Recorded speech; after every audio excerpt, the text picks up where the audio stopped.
Querido Deus, maravilhoso Pai, muito obrigado, Senhor, por estarmos aqui reunidos na Tua casa de oração. Nesse momento estamos cantando louvores e Te adorando com o nosso ser. Que o Senhor nos abençoe também no decorrer dessa programação, para que continuemos sentindo a Tua presença nesse lugar. Abençoa cada família aqui representada, em nome de Jesus. Amém.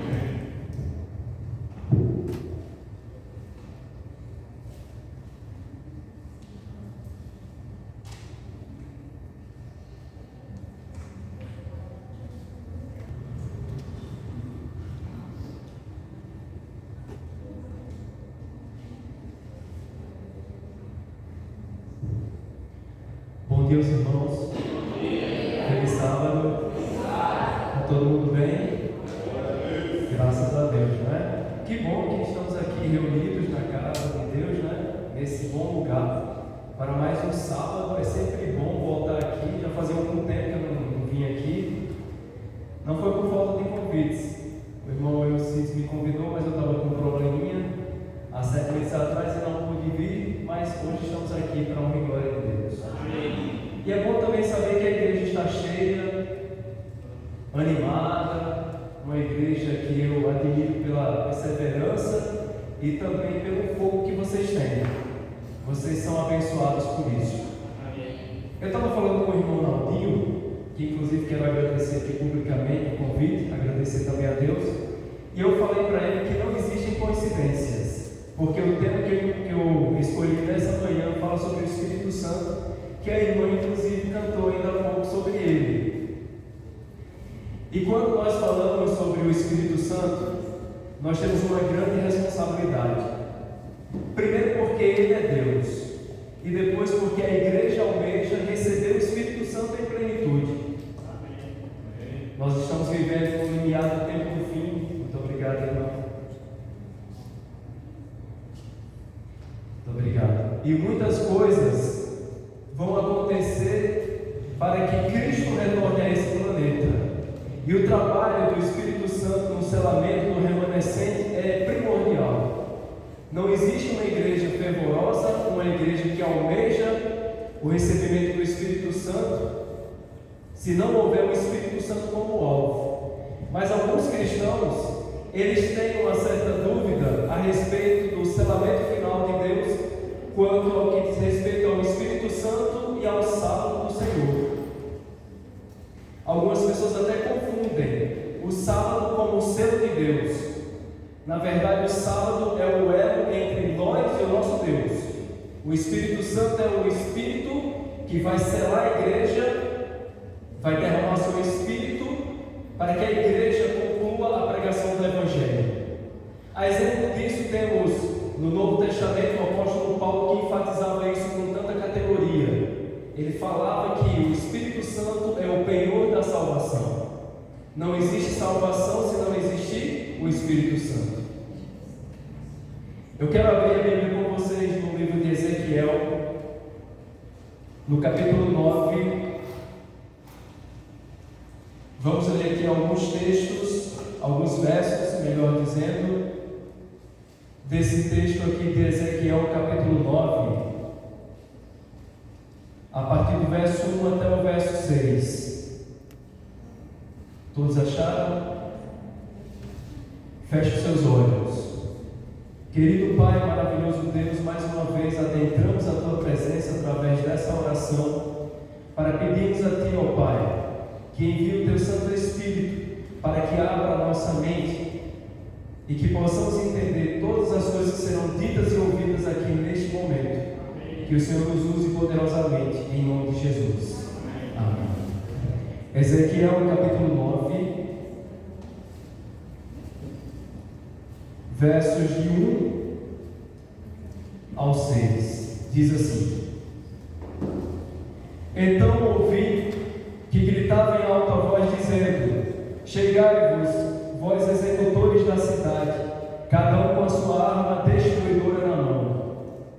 Eis que vinha 7 homens a caminho da porta superior, que olha para o norte, cada um com a sua arma esmagadora na mão. E entre eles, quero que vocês prestem atenção agora, certo homem vestido de linho, com um estojo de estrela cintura. Entraram e se puseram junto ao altar de bronze. A glória do Deus de Israel se levantou do querubim sobre o qual estava, indo até a entrada da casa, e o Senhor clamou ao homem vestido de linho, que tinha o estojo de escrevedor à cintura, e lhe disse: passa pelo meio da cidade, pelo meio de Jerusalém, e marca com um sinal a testa dos homens que suspiram e gemem por causa de todas as abominações que se cometem no meio dela. Aos outros disse, ouvindo eu: passai pela cidade após ele, e sem que os vossos olhos poupem, e sem que vos compadeçais, matai. Matai a velhos, a moços e a virgens, a crianças e as mulheres, até exterminá-los. Mas a todo homem que tiver o sinal não vos chegais. Começai pelo meu santuário. É uma palavra de advertência, uma palavra dura aos nossos ouvidos, mas que foi necessário para aquela época e será necessário para a época atual. Estamos falando aqui de um momento em que a igreja de Deus será sacudida. Interessante que os versos, já nos primeiros versos, tem um teor de algo aterrorizante. Será que nós estamos preparados para algo aterrorizante? Será que esse algo aterrorizante vai nos aterrorizar? Ou será que vai nos alegrar? Como será que estará a nossa fé? Como será que estará a nossa espiritualidade? Porque para alguns será de grande terror, mas para outros de grande alegria. O incrível desse texto aqui é que fala de uma forma profética que existiam ali alguns homens. Eu não vou adentrar aqui aos fatos proféticos, mas só para enaltecer um entre estes, que era um homem vestido de linho, um homem que tinha à sua cintura um escrevedor. Este mesmo mencionado aqui se trata do Espírito Santo, aquele que há de selar todo aquele que estiver preparado.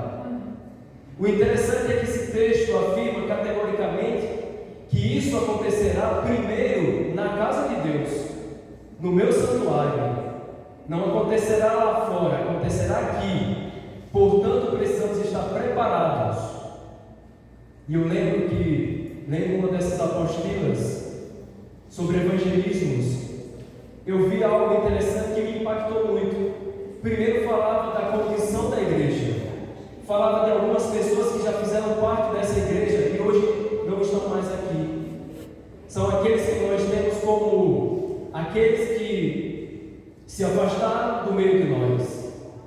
E o livro, a apostila, era bem enfática quando ela dizia assim: enquanto a igreja de Deus não estiver dando testemunho, estes que um dia fizeram parte dessa igreja não vão retornar.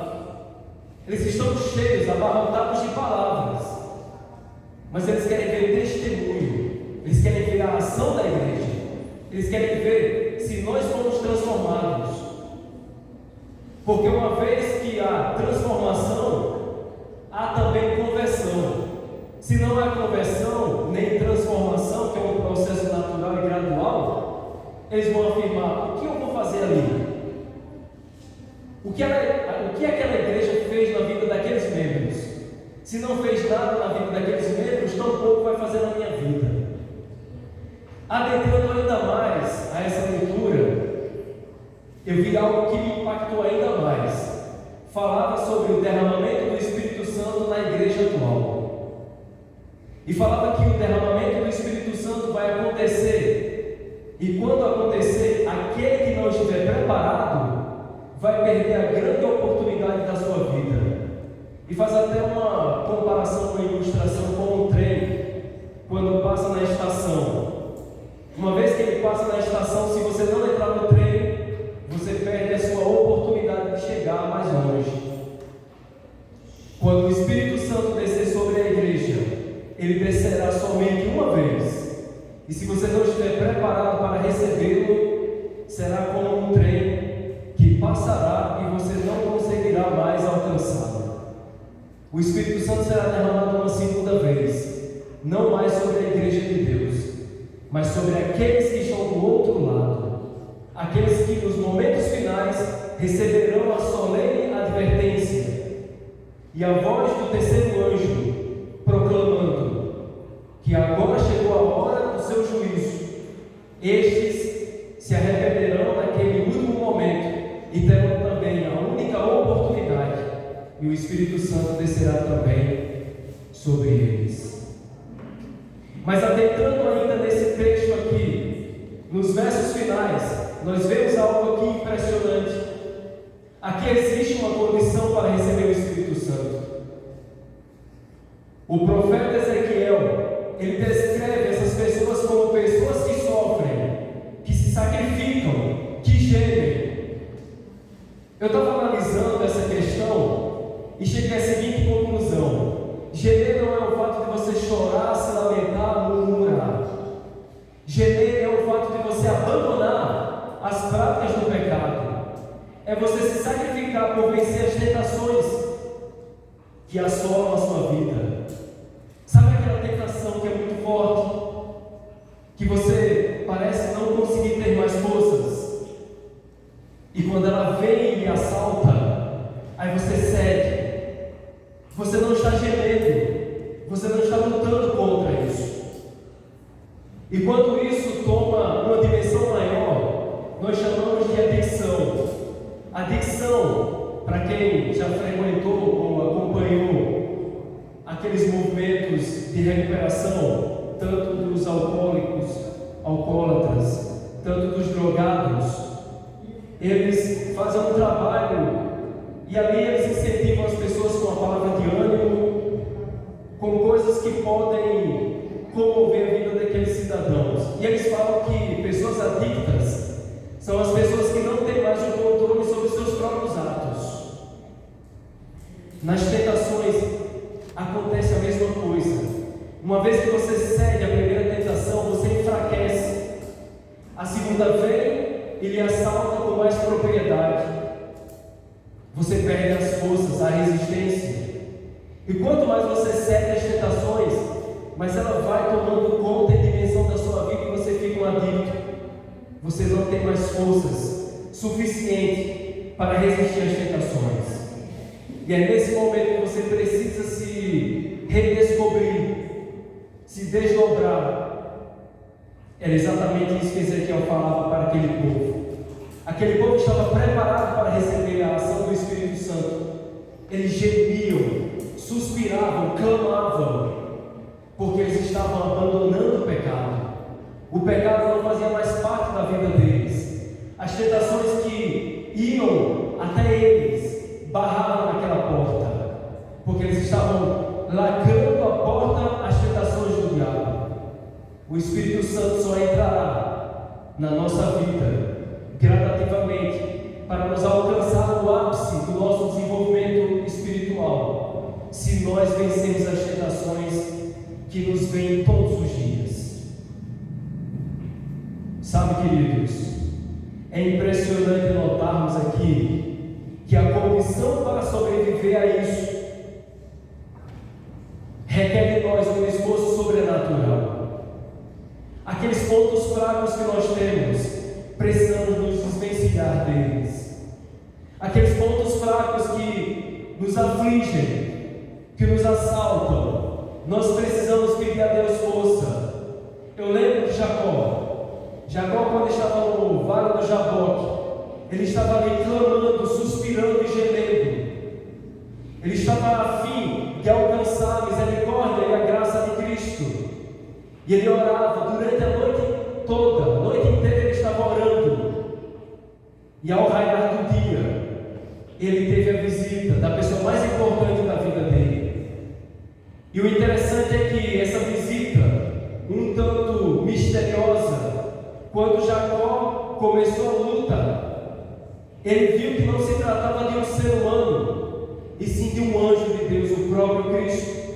Foi quando ele se apropriou e abraçou aquele anjo, abraçou o próprio Cristo e falou: enquanto o Senhor não me abençoar, eu não te deixarei ir. Se a tua luta é muito grande, se as tentações são muito fortes, se você não tendo mais o controle sobre os seus atos, se ajoelhe no seu vale, lá na sua casa, e quando você exigir e pedir a presença de Cristo, e Ele aparecer para você, através da fé, agarre-o com toda a força do seu ser e diga: enquanto o Senhor não me abençoar, eu não te deixarei ir. Muitas vezes nós falamos sobre isso, querendo a bênção de Deus, para que Ele nos abençoe financeiramente, para que Ele nos abençoe no relacionamento, mas muitas vezes nós não queremos abraçar a Cristo, pedindo a bênção dEle, para que possamos vencer as tentações, para que possamos vencer os pecados que nos afligem. Eu acredito que chegou a hora de travarmos uma luta mais assídua contra o pecado e as tentações. Chegou o momento que nós não precisamos mais vacilar, precisamos lutar com toda a força do nosso ser. Aqueles que lutaram sobreviveram, aqueles que não lutaram não sobreviveram. Eu me recordo agora a história mais impressionante do Antigo Testamento, pelo menos para mim. Foi o momento da libertação do cativeiro, o momento em que Israel estava sendo massacrado, estava na escravidão egípcia, e ali Moisés, como o grande arquiteto da libertação, foi ao encontro enviado por Deus, foi ao encontro daqueles homens que eram afligidos, que talvez no momento mais caloroso da sua vida, no momento de tanta dificuldade e aflição, eles clamaram e suspiraram e gemeram a Deus. E quando Moisés apareceu pela primeira vez, se apresentando diante do faraó e anunciando aos líderes de Israel que Deus agora tinha uma libertação para eles, foi o momento em que toda a congregação se alegrou, e agora começou um processo de preparação. Quando Deus mandou a primeira praga, doeu no coração de Faraó, doeu nos músculos dos egípcios.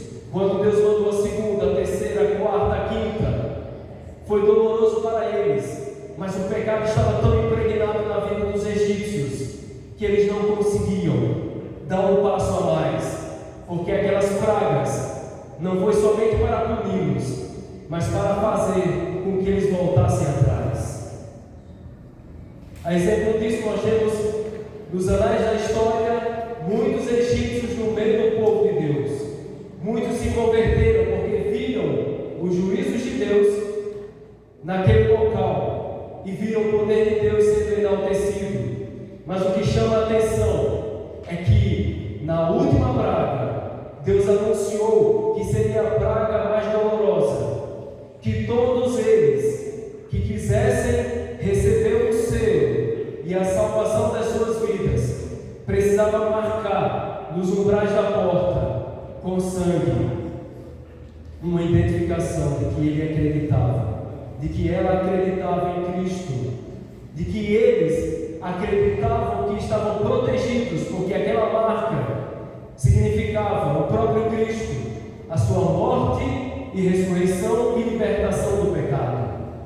E quando o anjo destruidor passou por aquelas portas, ao visualizarem que tinha sangue nos umbrais da porta, eles passaram direto. Mas as portas que não tinham sangue, os primogênitos daquela nação foram assolados com a morte. Estar desprotegido do sangue de Cristo é estar em perigo. Estar desprotegido do selo do Santo Espírito é você estar à mercê da própria sorte.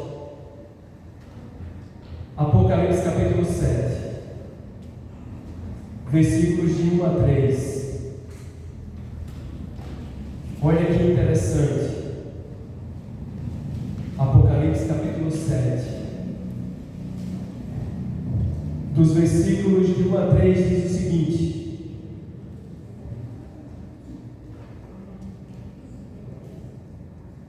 depois disto, Vi 4 anjos em pé nos 4 cantos da terra, conservando seguros os 4 ventos da terra, para que nenhum vento soprasse sobre a terra, nem sobre o mar, nem sobre árvore alguma. Vi outro anjo que, subindo do nascente do sol nascente, com o selo do Deus vivo, e clamou em grande voz aos 4 anjos, aqueles aos quais fora dado fazer dano à terra e ao mar, dizendo: não danifiqueis nem a terra, nem o mar, nem as árvores, até selarmos na fronte os servos do nosso Deus. O selo de Deus está ainda em processo. Os 4 anjos estão nos 4 cantos da terra, não literalmente, mas nos 4 pontos cardeais, retendo ainda o seu poder.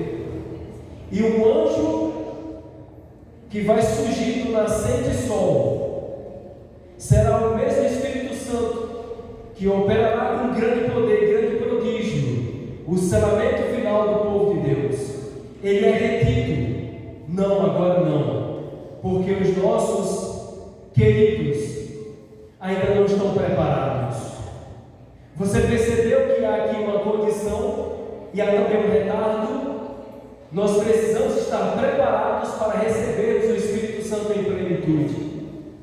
E quando isso acontecer, não importa se eu e você não estejamos preparados, de forma individual, todos nós precisamos desse preparo, para que de forma coletiva toda a igreja esteja preparada.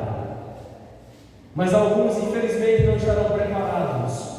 É esse tempo que o Espírito Santo está nos dando agora, para que nos preparemos. Mas o mais interessante é que, adentrando as profecias, desta vez nós vemos ali um termo singular: antes que os ventos sejam soprados. Ventos em profecia significa tempestade, guerra. Mas que guerra é essa da qual estamos aqui falando? Será que estamos falando aqui da primeira, segunda, ou quem sabe uma terceira guerra mundial? Não, queridos, não estamos falando de uma guerra mundial. Estamos falando de uma guerra termonuclear, de uma guerra que será desencadeada a partir das 7 últimas pragas. Estamos falando de uma guerra que será afetada através das ações humanas, apressando ainda mais e acelerando o poder de Deus, para que no tempo apropriado Ele possa executar os seus juízos. E interessante, queridos, que analisando por esse ângulo, vemos aqui Deus desejoso de concluir a história da humanidade.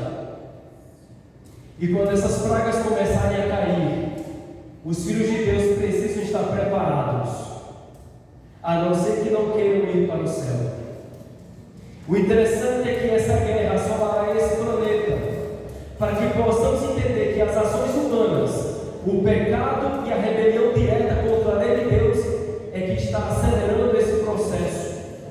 Quando Deus, do seu trono, entender e visualizar que os seres humanos chegaram no patamar da qual nós podemos nos reportar, a época em que Deus mandou um grande dilúvio, quando não havia mais solução para a humanidade, a não ser para aqueles que estavam preparados, é que Deus executará os 7 últimos flagelos. Esses 10 flagelos que foram derramados no Egito, dessa vez resumidos em 7, alguns parecidos, semelhantes, serão mais uma vez derramados para libertar o povo de Deus do pecado, para libertar as pessoas do pecado, para que elas se unam também a esse povo, para que de forma unânime uma única igreja faça parte desse planeta, a igreja de Cristo, a igreja universal de Cristo.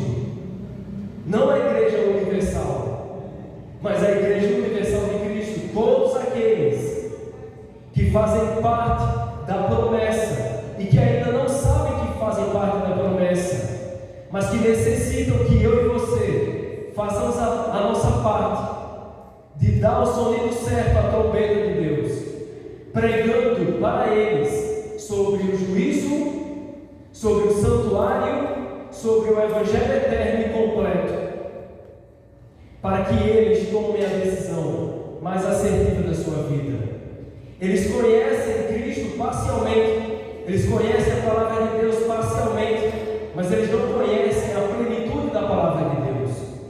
Essa guerra desencadeará em nós o desejo também de pregarmos, de darmos o sonido certo na trombeta da qual as pessoas precisam ouvir. Você é a boca de Deus, eu sou a boca de Deus.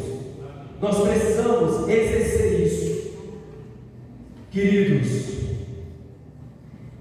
existe algo impressionante, e eu queria ler aqui um texto do livro Eventos Finais, que nos diz o seguinte, falando ainda sobre Apocalipse capítulo 7, a irmã White escreve: 4 poderosos anjos detêm os poderes da terra até que os servos de Deus sejam selados na fronte.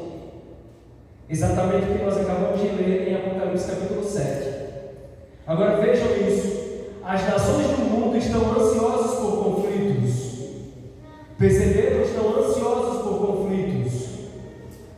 Querem sangue, querem promover uma guerra. Exatamente aquela guerra termonuclear que nós acabamos de analisar juntos. Mas os anjos de Deus são refreados. Mas quando for removido esse poder moderador, virá um tempo de aflição e angústia. Serão inventados mortíferos artefatos de guerra.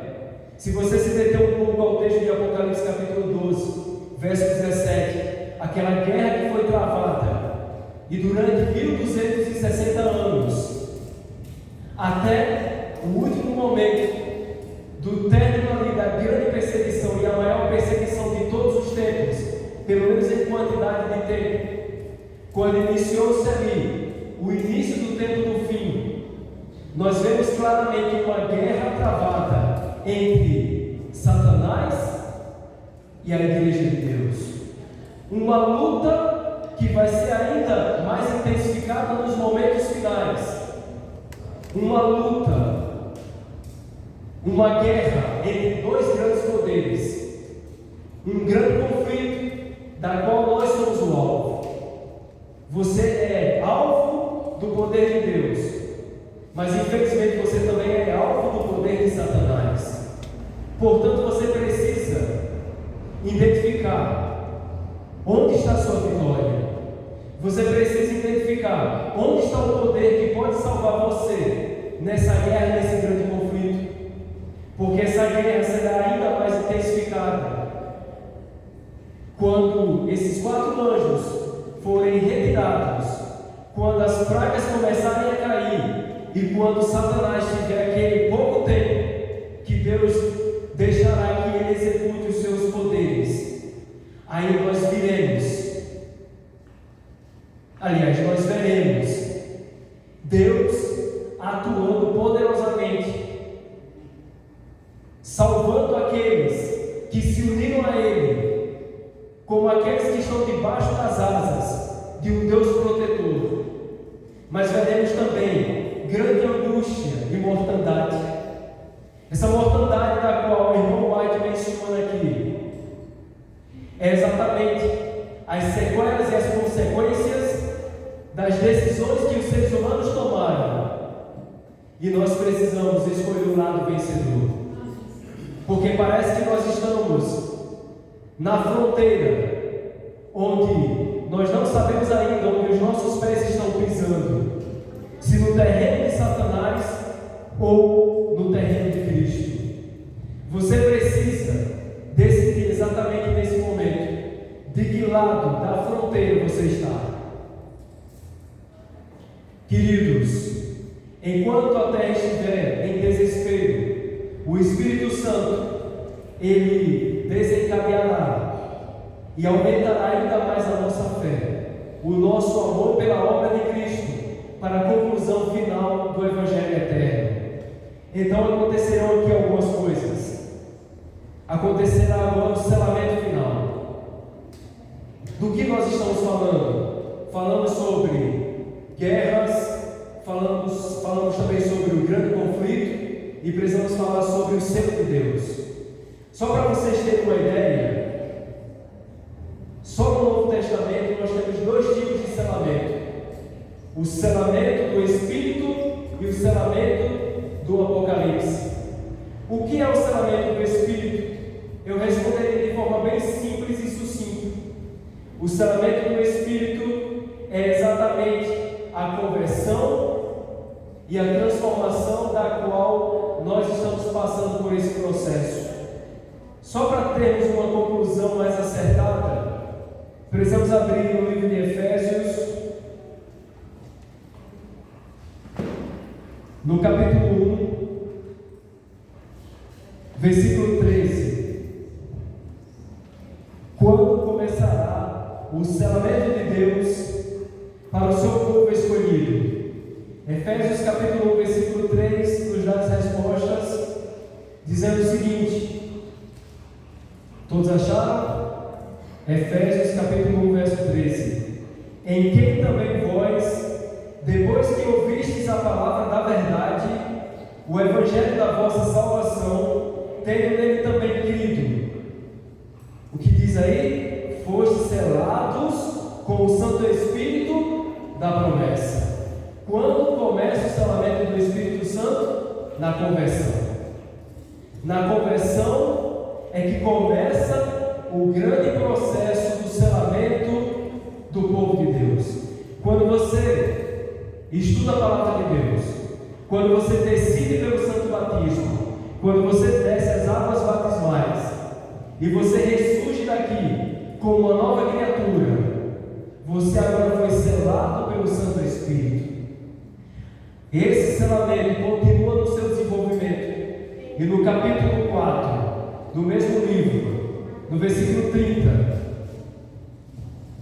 diz o seguinte: e não entristeçais o Espírito de Deus, no qual, preste atenção, foste selados para o dia da redenção. Agora o processo está mais assíduo, depois do desenvolvimento, e agora preparados, o Espírito Santo, no seu ápice, selará agora a igreja de Deus para a redenção da igreja. Amém. Aquele que começou a boa obra há de terminar. É confortador. A minha esperança é que, mesmo sendo defeituoso, claro, preciso passar por um processo, preciso deixar as mazelas de lado, preciso ser uma nova criatura que, ao decidir sair do batismo, confiando plenamente que Deus pode fazer uma transformação, se assim eu permitir, eu possa nesse dia, ao receber o Espírito Santo, dizer: a boa obra que começaste em mim, agora tu executastes. Agora eu estou pronto para concluir a pregação do Evangelho eterno. É vergonhoso, convenhamos. É vergonhoso sabermos que somos o povo que detém a verdade genuína. Somos os detentores da verdade. Conhecemos a Bíblia de capa a capa. Sabemos sobre o santuário. Sabemos sobre o juízo. Sabemos sobre aquilo que Deus, na sua essência, ministrou nesse planeta. O plano redentivo. Sabemos de todas as coisas convenientes ao suporte que a igreja nos fornece e a inspiração do Espírito Santo, mas ainda não estamos pregando, ainda não estamos dando o sonido certo na trombeta de Deus, porque preferimos ficar em casa assistindo televisão, porque preferimos ficar em casa de bate-papo com aqueles amigos que nós recebemos, mas não estamos dando o sonido certo à trombeta. Estamos nos ausentando daquilo que é a nossa responsabilidade. Estamos vendo outros de outras igrejas, glória a Deus por isso também, pregando a palavra de Deus, mesmo pregando um Cristo superficial. Mas é vergonhoso saber que nós somos os detentores da verdade e não estamos fazendo o mesmo. Eu costumo correr e local que eu sempre corro, geralmente eu vejo um cidadão pregando. Ele coloca uma caixa de som e com o seu microfone ele está dando o sonido certo à trombeta de Deus.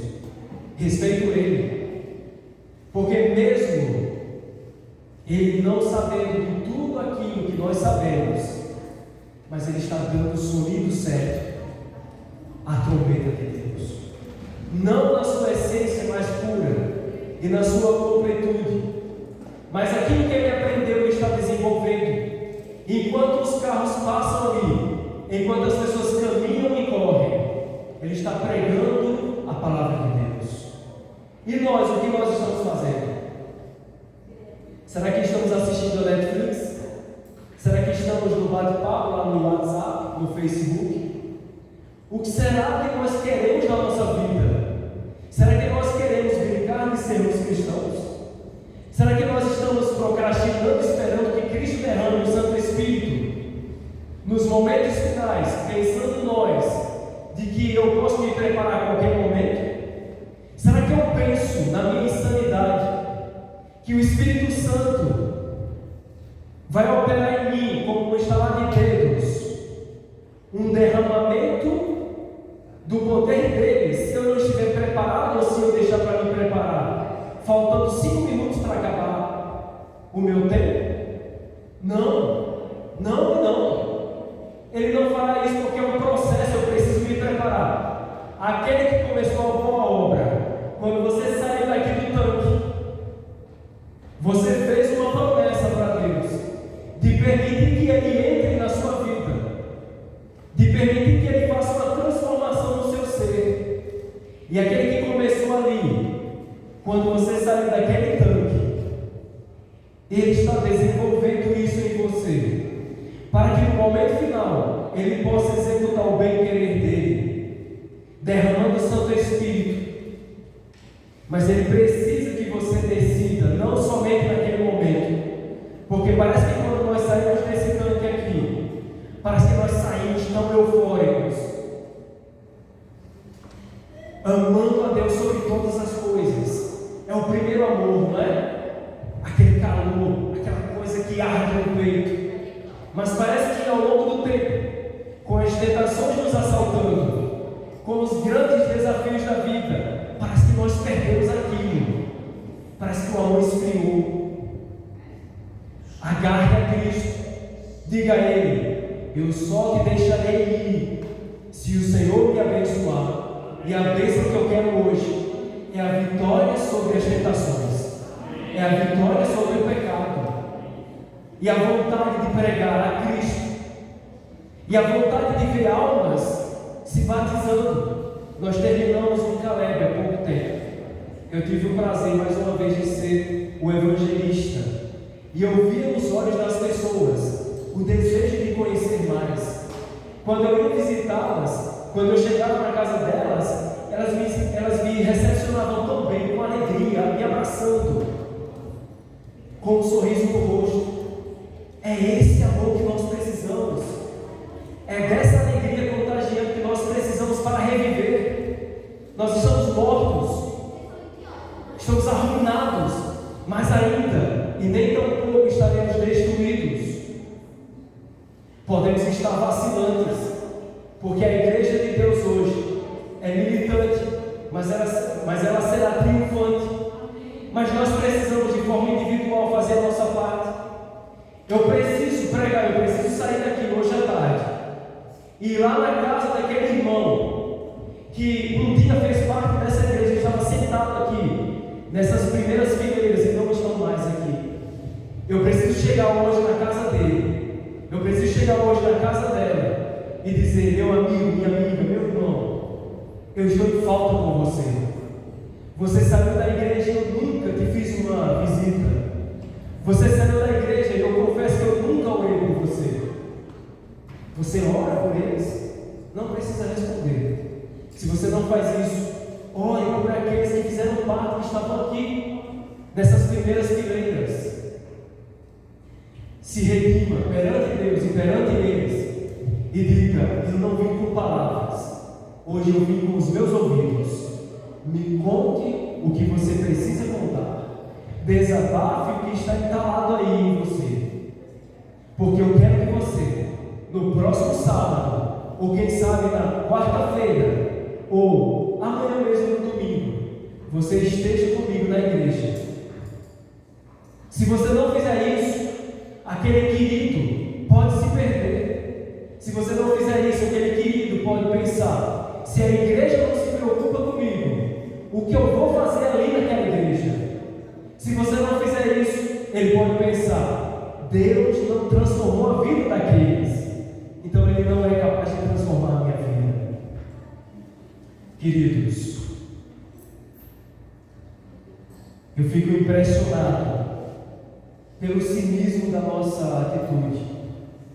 Eu uso esses adjetivos não para atingi-los, não é esse o objetivo. Eu uso esse adjetivo de cinismo porque nós estamos na igreja verdadeira e não estamos ainda fazendo a nossa parte, e queremos as bênçãos. Como é que eu posso exigir as bênçãos se eu não movo um músculo sequer? Como é que eu posso desejar receber o Espírito Santo se eu não movo um músculo sequer do meu corpo? Queridos, ser selado com o Santo Espírito não é do jeito que você está imaginando agora. Ser selado com o Espírito Santo é você estar puro, não de uma convicção plena da verdade, porque até o diabo conhece a verdade, mas uma convicção plena e um desejo desenfreado de transformação. Aí você estará pronto para receber o Espírito Santo. Esse selo da qual estou aqui mencionando não é um selo visível, da qual as pessoas pensam ser uma marca, mas é, de fato, um selo que contém a verdade, um selo que contém o amor de Cristo, um selo que exige na sua essência um senso de responsabilidade, para que esse selo seja uma evidência clara da nossa vida. Nós precisamos fazer por merecer. Nós precisamos merecer esse selamento final. O remanescente de Deus só receberá esse selo se estiver pronto e preparado. Como é que eu começo esse preparo? Comece lendo a Bíblia. Estude a Bíblia mais assiduamente. Não leia por apenas 5 minutos. Leia por 1 hora, 2 horas.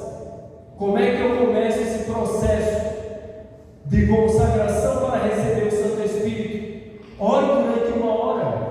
Se você não consegue orar por 2 minutos, ore hoje 5 minutos. Amanhã você vai se intensificar ainda mais na oração. Quem sabe você vai alcançar 10, e depois de amanhã 15, 20. Daqui a pouco vai ser tão natural que você vai orar ali durante 1 hora e nem vai perceber que o tempo passou.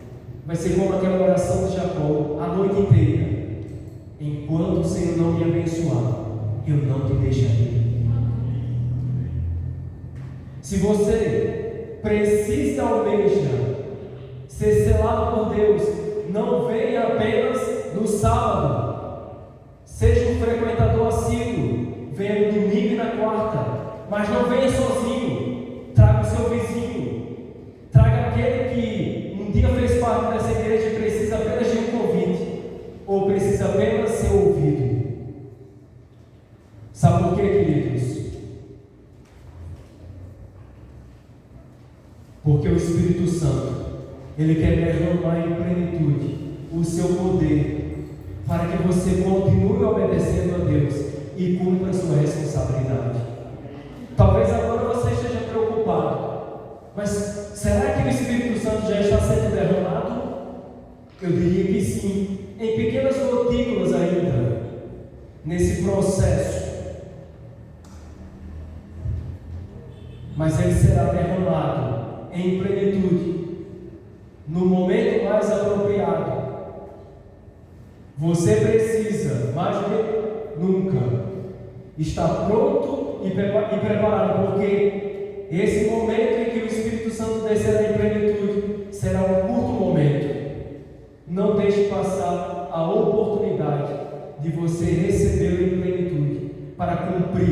a sua responsabilidade. Mas o que eu vou te dizer agora, querido, é muito duro e precisa ser dito. O selo de Deus jamais será colocado à testa de uma mulher impura, de lábios impuros, de coração enganoso. Jamais será colocado à testa de um homem infectado com o mal, traidor, desonesto, desumano, fuxiqueiro. O Espírito Santo jamais será colocado à testa de homens e mulheres que confrontam rebeldemente a lei de Deus, que confrontam o poder de Deus, subestimando o poder do Espírito Santo. O Espírito Santo jamais será aquele que vive enganando o seu ente querido, mentindo para o seu cônjuge, sendo traiçoeiro, enganoso. O Espírito Santo jamais descerá sobre aqueles que fazem da sua vida uma vida comum de pecado e rebelião. O Espírito Santo descerá sobre aqueles que estão imaculados, purificados, que abandonaram a pornografia, que abandonaram a novela, os filmes indecentes, seriados que contenham adultério, criminalidade, nudez, perversão, bruxaria. O Espírito Santo descerá sobre aqueles que não fazem parte desse mundo, que não foram infectados para sempre, mas que tiveram o antídoto certo, o antídoto, Cristo, que purifica a cada dia, que transforma a vida das pessoas, que os afasta desse tipo de conteúdo, desse tipo de prazer momentâneo. O Espírito Santo nunca, jamais descerá sobre aqueles que fazem da fofoca uma ruína e uma pedra de tropeço sobre aqueles que fazem parte dessa igreja. O Espírito Santo jamais descerá sobre os críticos, sobre aqueles que criticam a liderança da igreja, que são malfeitores, que são desonestos, que são como Datã e Abirão, que se levantaram contra os levitas, contra os sacerdotes de Deus. O Espírito Santo jamais descerá sobre aqueles que mentem.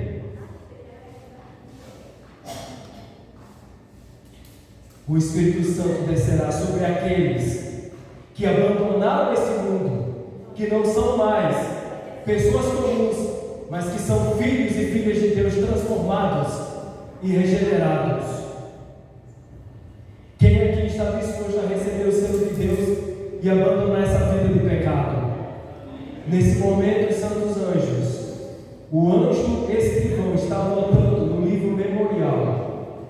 Enquanto você está com os braços levantados, o anjo que ministra aqui nesse planeta, o anjo relatador, está relatando a Cristo nesse exato momento, quando Cristo está ainda ali na sua saleta, dizendo: estes fizeram um compromisso contigo, de que querem abandonar o pecado, a fofoca, a mentira, a desonestidade, a traição. Não querem ser mais pedras de tropeços, porque eles querem ter o nome inscrito no livro da vida. Que Deus me abençoe. Que Deus abençoe a você e a sua família, em nome de Jesus. Amém. Teremos uma música especial. Enquanto a irmã estiver cantando, reflita sobre o que Deus precisa mudar na sua vida e peça a Ele mudanças. E eu tenho certeza que Ele operará e fará com que você seja transformado.